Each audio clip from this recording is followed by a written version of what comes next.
For this first DIY, I'm going to use these beaded wreath ornaments from Hobby Lobby. I'm going to take the hanger off one of them and tie two of them together. In between knots, I'm going to use hot glue, and then I'm going to do the same thing with one more wreath.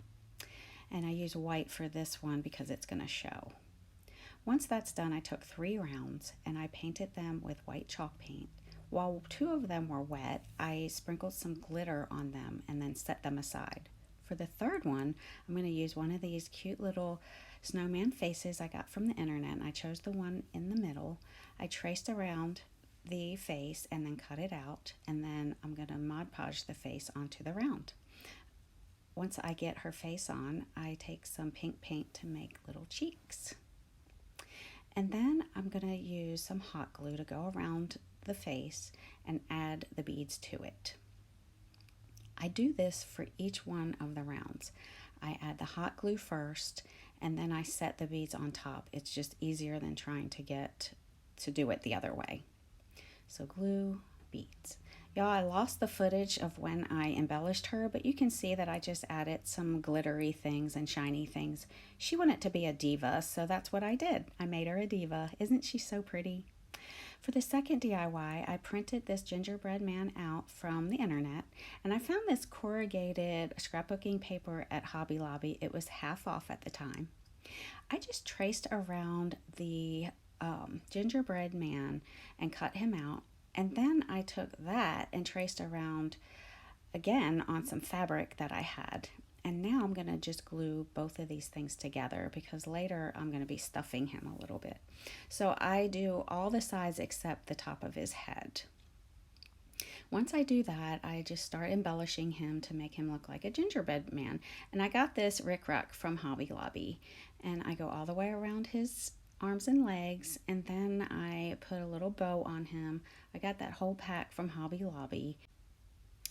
And then I took this bolt of ribbon. And y'all, I love this ribbon. This came from Hobby Lobby too, and I'm going to be stealing the stars off of this to use as his buttons.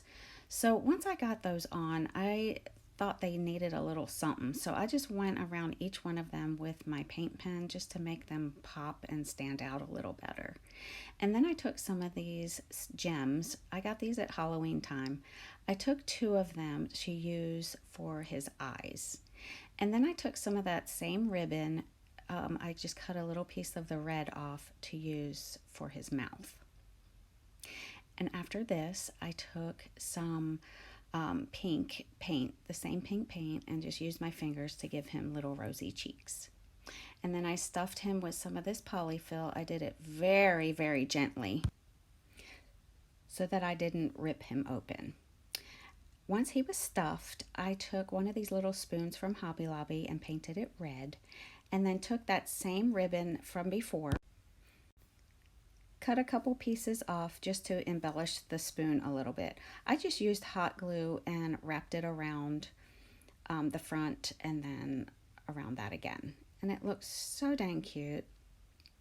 Y'all, I took a white ink pad and went all the way around the spoon just to distress it a little bit.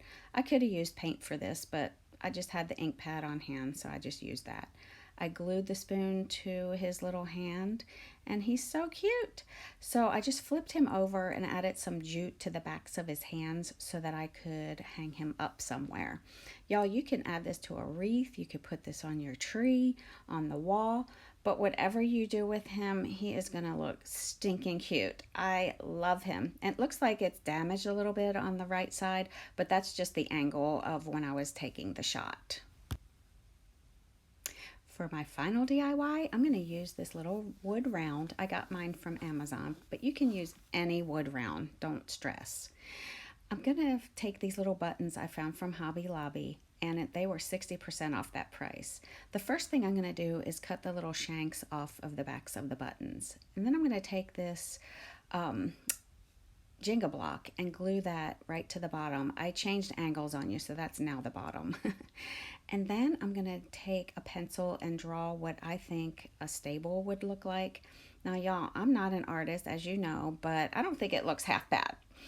And once I drew it, I went over it with a brown paint pen and then just filled it in just colored it in.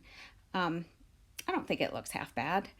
And then I just take some raffia, add that to the Jenga block for hay, add little baby Jesus in the middle of that, followed by Mary, Joseph, the donkey, and then the little sheep. Y'all, I thought it just needed something. So I took the hanger or the handle of a paper bag that I had and kind of unraveled it a little bit. I'm going to make the stable 3D. So I just add some hot glue to each line that I made for the stable, add the little handle to that, and I think it made it much better. And I just color it or paint it with the antique wax, and I think that made it look so much better. After this, I added this little eye hook to the top. I just screwed it in the top and then added some jute for the hanger. And then I took some more of that ribbon. Took off one of the stars, painted it gold, added some glitter to it before I added it to the top of my little stable. I love this so much, y'all. And I think it's my favorite. So let's recap. Here's our little snowman, or snow lady, our gingerbread man, and of course our nativity scene. I hope you enjoyed all of these DIYs. Let me know which one was your favorite in the comments, and don't forget to sprinkle it around. I do have more DIYs ready to go. I just need to get them on here. So until then, hope you have an awesome evening. Love you guys.